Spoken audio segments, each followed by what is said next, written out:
नमस्कार. तुम्ही पाहत आहात अमृत मंथन, जिथे आपण नाती, विचार आणि आयुष्य थोडं जास्त समजून घेण्याचा प्रयत्न करतो. मला ना एक गोष्ट नेहमी जाणवली आहे. म्हणजे बघा, काही लोक नेहमी इतके फोकस आणि आणि एनर्जीने भरलेले कसे असतात. बरोबर आहे. आपल्या सर्वांकडे दिवसाचे 24 तासच असतात ना. तरी काही लोक इतरांपेक्षा खूप पुढे कसे जातात. हो, म्हणजे आपण सहसा असा विचार करतो की की अशा लोकांकडे काहीतरी वेगळी शक्ती असेल किंवा ते काहीतरी जादू करत असतील. पण खरं सांगायचं तर याचं मुख्य रहस्य त्यांच्या दिवसाच्या सुरुवातीमध्ये लपलेलं आहे. दिवसाच्या सुरुवातीमध्ये? हो, म्हणजे त्यांचा दिवस अलार्म वाजल्यावर सुरू होत नाही, तर तो त्यांच्या ठरलेल्या सवयींनी सुरू होतो. रात्रीची झोप आणि सकाळची पहिली काही मिनिटं हीच वेळ ठरवते की आपला पुढचा पूर्ण दिवस कसा जाणार आहे. हो ना. म्हणजे कधी कधी आपण विचार करतो की यशस्वी होण्यासाठी खूप मोठ्या गोष्टी कराव्या लागतात. हो, पण खरी सुरुवात सकाळपासून होते. अगदी बरोबर. पण इथे ना एक खूप मोठी अडचण येते. आता जे लोक हा विषय ऐकत आहेत त्यांच्या मनात नक्कीच विचार आला असेल की हे सगळं बोलणं खूप सोपं आहे. पण जेव्हा रात्री उशिरापर्यंत काम असतं, आपण थकून भागून झोपतो, तेव्हा पहाटे 4चा अलार्म म्हणजे एक मोठी शिक्षा वाटते. खरं सांगायचं तर रोज सकाळी 4 वाजता उठणं हे खूप अवघड वाटतं. मला स्वतःला ते प्रॅक्टिकल वाटत नाही. अगदी नैसर्गिक आहे हे. आणि तिथेच आपण स्वतःवर विनाकारण खूप दडपण आणतो. हे बघा, पहाटे 4 वाजताच उठलं पाहिजे हा एक खूप मोठा गैरसमज आहे. अच्छा. हो, यशस्वी लोक म्हणजे फक्त तेच नाहीत जे सूर्य उगवण्यापूर्वी उठतात. त्यांची खरी सवय ही नसते की ते 4 वाजता उठतात. त्यांची सवय ही आहे की की ते त्यांच्या रोजच्या वेळेपेक्षा फक्त थोडा आधी उठतात. म्हणजे वेळेशी स्पर्धा नाहीये, तर स्वतःच्या रुटीनशी आहे. अगदी. समजा तुमची नेहमीची वेळ सकाळी 7 वाजता उठण्याची असेल, तर तर फक्त 6:30 वाजता उठण्याचा प्रयत्न करायचा. अच्छा, म्हणजे फक्त 20-30 मिनिटं लवकर. हो, फक्त 20 ते 30 मिनिटांचा फरक. पण या 30 मिनिटात जो बदल होतो ना, तो वेळेचा नसून आपल्या मेंदूचा असतो. काय होतं ना, जेव्हा आपण अगदी शेवटच्या क्षणी उठतो, तेव्हा आपला मेंदू गडबडीत असतो. म्हणजे अरे देवा, उशीर झाला, हा विचार. बरोबर. हाच दिवसाचा पहिला विचार असतो आणि तो विचार शरीरात स्ट्रेस निर्माण करणारा रसायन रिलीज करतो. म्हणजे आपण दिवसाची सुरुवातच तणावाने आणि भीतीखाली करतो. अरे बापरे. आणि इथेच आपण चुकतो. कशाबद्दल? म्हणजे उठल्याबरोबर आपण सर्वात मोठी चूक करतो. आपण सर्वात आधी फोन हातात घेतो. हो, अगदी बरोबर. म्हणजे अलार्म बंद करतो आणि तो फोन हातात आल्यावर बोटं आपोआप नोटिफिकेशन्स, ईमेल्स किंवा सोशल मीडियाकडे वळतात. एका सेकंदात आपलं मन दुसऱ्यांच्या जगात अडकतं. हा अत्यंत महत्वाचा आणि घातक मुद्दा आहे. जेव्हा आपण झोपेतून उठतो, तेव्हा आपला मेंदू एका शांत अवस्थेतून हळूहळू जागी होण्याच्या अवस्थेत जात असतो. ही मधली वेळ खूप नाजूक असते. म्हणजे कसं? विचार करा की सकाळी आपला मेंदू एका अत्यंत शांत तलावासारखा असतो. अच्छा. आणि फोन बघणं आणि त्यावरचे मेसेजेस, नोटिफिकेशन्स बघणं हे म्हणजे त्या शांत तलावात एक मोठा दगड फेकण्यासारखं आहे. बापरे. एकदा का तो दगड पडला की त्या तलावाचं पाणी दिवसभर गढूळ आणि अस्थिर राहतं. आपण मेंदूला अचानक हाय अलर्टवर ढकलतो. मला यामागचं कारण थोडं अजून समजून घ्यायचंय. आपण म्हणतो की फोन बघितल्याने फोकस जातो, पण नक्की मेंदू तसं काय होतं ज्यामुळे पुढचे 16 तास खराब होतात? याचं मुख्य कारण म्हणजे डोपामाइन. हे एक रसायन आहे जे आपल्याला आनंद आणि प्रेरणा देतं. सकाळी उठल्यावर आपल्या डोपामाइनची पातळी एकदम शांत असते. पण जेव्हा आपण डोळे उघडल्या सोशल मीडियावरचे व्हिडिओ किंवा मेसेजेस बघतो, तेव्हा मेंदूला काहीही कष्ट न करता त्या रसायनाचा एक मोठा डोस मिळतो. म्हणजे आपण मेंदूला अशी सवय लावतोय की कष्ट कशाला करतोस, स्क्रीनवर बोट फिरव आणि मजा मिळव. अगदी बरोबर. आणि जेव्हा मेंदूला इतक्या स्वस्तात हा आनंद मिळतो, तेव्हा तो उरलेला पूर्ण दिवस त्याच सोप्या आनंदाच्या शोधात असतो. म्हणूनच नंतर जेव्हा आपण ऑफिसचं काम किंवा एखादं महत्त्वाचं वाचन करायला घेतो, तेव्हा ते आपल्याला प्रचंड कंटाळावाणं वाटतं. खरंच की. कारण या कामांमधून तो आनंद लगेच मिळत नाही. हो ना. हे ऐकल्यावर खरंच अंगावर काटा येतोय. म्हणजे आपण स्वतःच्या अटींवर दिवस सुरू करण्याऐवजी जगाच्या अटींवर दिवस सुरू करतोय. आपण फक्त रिॲक्ट करतोय. म्हणूनच सकाळची पहिली 30 मिनिटं फोनपासून दूर राहणे ही एक साधी सवय नसून ती आपल्या मेंदूची ढाल आहे. त्या 30 मिनिटात आपल्याला स्वतःला वेळ द्यायचा असतो. आता समजा आपण ठरवलं की अर्धा तास आधी उठायचं आणि फोनला हात लावायचा नाही. पण इथे ना एक अत्यंत व्यावहारिक शंका माझ्या मनात येते. कोणती? मला असं वाटतं की सकाळी उठून शरीर ॲक्टिव्ह करायचं म्हणजे जिममध्ये जाऊन घाम गाळलाच पाहिजे असा एक मोठा गैरसमज आहे. कारण अनेकदा आपण विचार करतो की जर लवकर उठलो तर करायचं काय, जिम लावायची का? हा खूपच सामान्य गैरसमज आहे. सकाळी उठून जिममध्ये जाणं हे काही सर्वांसाठी शक्य नसतं आणि खरं तर त्याची तशी गरजही नाहीये. मग शरीर ॲक्टिव्ह कसं करायचं? कारण रात्रभर झोपल्यामुळे अंग एकदम आखडल्यासारखं वाटतं ना?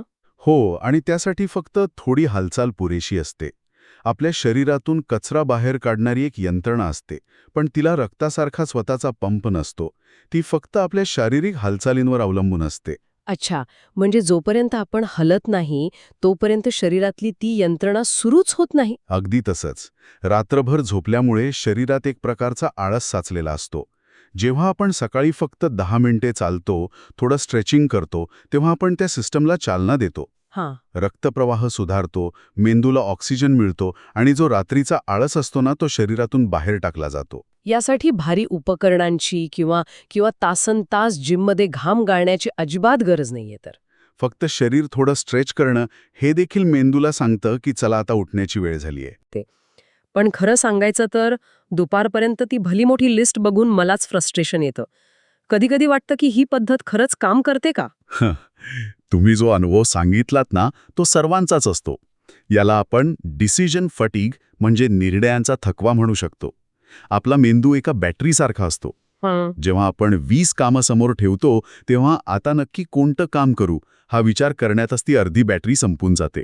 आणि म्हणूनच सगळ्या गोष्टी करत बसणं योग्य नाहीये. नाही, यशस्वी लोक दिवसातील फक्त 3 सर्वात महत्वाची कामे लिहून काढतात. इथे एक मानसशास्त्रीय नियम काम करतो. आपला मेंदू पूर्ण झालेल्या कामांपेक्षा अपूर्ण राहिलेली कामं जास्त लक्षात ठेवतो.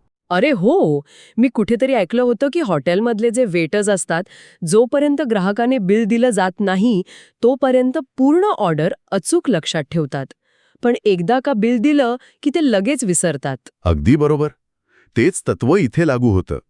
जेव्हा आपण आपल्या डोक्यात खूप सारी कामं ठेवतो, तेव्हा मेंदूत सतत विचार चालू राहतात. यामुळे एक प्रकारचं मानसिक ओझे तयार होतं. जेव्हा आपण ती फक्त 3 महत्वाची कामं कागदावर उतरवतो, तेव्हा आपण मेंदूला सांगतो की हे आता लक्षात ठेवण्याची गरज नाही, हे कागदावर सुरक्षित आहे. म्हणजे आपण आपल्या मेंदूची जागा रिकामी करतोय.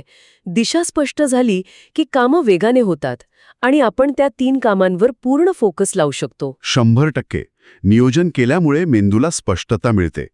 पण या सगळ्या शारीरिक आणि मानसिक नियोजनाबरोबरच आपल्या भावनांचं काय? हाच मुद्दा मी मांडणार होते. कधी-कधी असं होतं ना, आपण सकाळी लवकर उठलो, फोनही बाजूला ठेवला, थोडा व्यायाम केला, सगळं एकदम परफेक्ट चालू असतं. पण अचानक टीव्हीवर किंवा वर्तमानपत्रात काहीतरी अत्यंत नकारात्मक बातमी वाचली किंवा घरात कोणाशी छोटासा वाद झाला की सगळी एनर्जीच निघून जाते. पूर्ण दिवसाचा मूड खराब होतो. आणि हे का होतं माहितीये? कारण मगाशी आपण म्हटल्याप्रमाणे सकाळी आपले मन खूप नाजूक आणि संवेदनशील असते. ते आजूबाजूच्या गोष्टी खूप वेगाने शोषून घेतं. आपल्या मेंदूचा जो धोक्याची घंटा वाजवणारा भाग असतो ना, तो सकाळी जास्त ॲक्टिव्ह असतो. म्हणजे जर दिवसाची सुरुवात नकारात्मकतेने झाली तर मेंदूला वाटतं की आजूबाजूला सगळीकडे धोका आहे. होय, आणि मग आपला मूड आणि आपली ऊर्जा दोन्ही एकदम खाली येतात. म्हणूनच यशस्वी लोक सकाळी ते काय बघतात आणि काय ऐकतात याकडे खूप लक्ष देतात. अच्छा. ते सकाळी उठल्यावर पहिले 10-15 मिनिटे जाणीवपूर्वक काहीतरी सकारात्मक वाचतात किंवा ऐकतात. अनेक लोक सकाळी चांगली पुस्तकं वाचतात, काही प्रेरणादायी विचार ऐकतात. म्हणजे ही एक प्रकारची मनाची ढाल तयार करण्यासारखं आहे, जी दिवसभरात येणाऱ्या निगेटिव्ह गोष्टींपासून आपलं संरक्षण करते. नक्कीच. आपण जसं शरीराला चांगलं अन्न देतो, तसंच मनालाही सकाळी चांगल्या विचारांचं अन्न देणं गरजेचं असतं.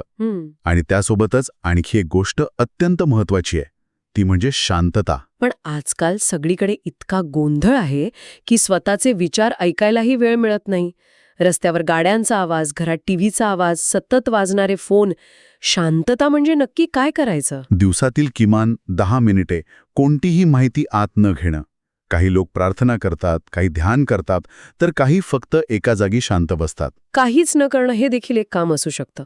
कारण कारण मी एकदा शांत बसायचा प्रयत्न केला काहीच न करण्यासाठी, तर 10 मिनिटात मला 3 वेळा वाटलं की गॅस चालू राहिला की काय, दार नीट लावलंय ना. म्हणजे नुसतं शांत बसणं हे मला सर्वात कठीण काम वाटलं. हां, तोच तर परिणाम आहे की आपला मेंदू ओव्हर स्टिम्युलेट झाला आहे. त्याला सतत काहीतरी माहिती लागते. खरंच की. जेव्हा आपण 10 मिनिटं शांत बसतो तेव्हा आपण मेंदूची ती गती खाली आणतो. आयुष्य बदलण्यासाठी नेहमीच मोठे निर्णय घ्यावे लागत नाहीत. कधीकधी फक्त थोडी शांतता पुरेशी असते. ती शांतता आपला ताणतणाव प्रचंड वेगाने कमी करते. हे सगळं ऐकल्यावर असं वाटतं की आपण उद्यापासूनच हे सगळं सुरू करावं. एकदम सकाळी लवकर उठायचं, फोनला हात लावायचा नाही, व्यायाम करायचा, 3 कामं लिहून काढायची. पण एकदम सगळं करायला गेलो ना, तर मला खात्री आहे की 2 दिवसात आपण परत जुन्या रुटीनवर येऊ. हो, आणि एकदम सगळं करण्याचा प्रयत्न करणं हीच आपली सर्वात मोठी चूक ठरू शकते. यशस्वी लोक एका दिवसात यशस्वी झालेले नाहीत. त्यांनी या सगळ्या सवयी एकाच रात्रीत आत्मसात केलेल्या नाहीत. मग हे साध्य कसं करायचं? त्यांनी छोट्या सवयी दररोज पाळल्या आणि एका वेळी एकाच गोष्टीवर लक्ष केंद्रित केलं. सुरुवातीला फक्त कोणत्याही एका सवयीपासून सुरुवात करा. म्हणजे जर आपल्याला सवय बदलायची असेल तर उद्या फक्त एवढंच ठरवायचं की उठल्यावर अर्धा तास फोन बघायचा नाही. बरोबर. फक्त तेवढंच करा. ती सवय अंगावळणी पडली की मग पुढच्या आठवड्यात थोडं लवकर उठायला सुरुवात करा. मग काही दिवसांनी 10 मिनिटं स्ट्रेचिंग करा. एका वेळी एकच पाऊल टाका.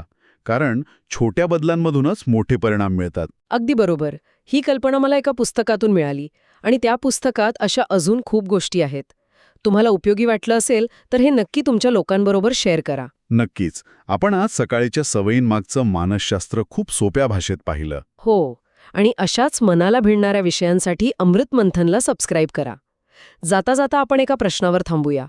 विचार करा, जर उद्या सकाळपासून आपली सकाळ गडबडीची नसून पूर्णपणे शांत आणि आपल्या नियंत्रणात असेल तर 1 वर्षानंतर आपलं आयुष्य कसं दिसत असेल? तो पहिला छोटा बदल कोणता असेल जो आपण उद्या सकाळी करणार आहोत?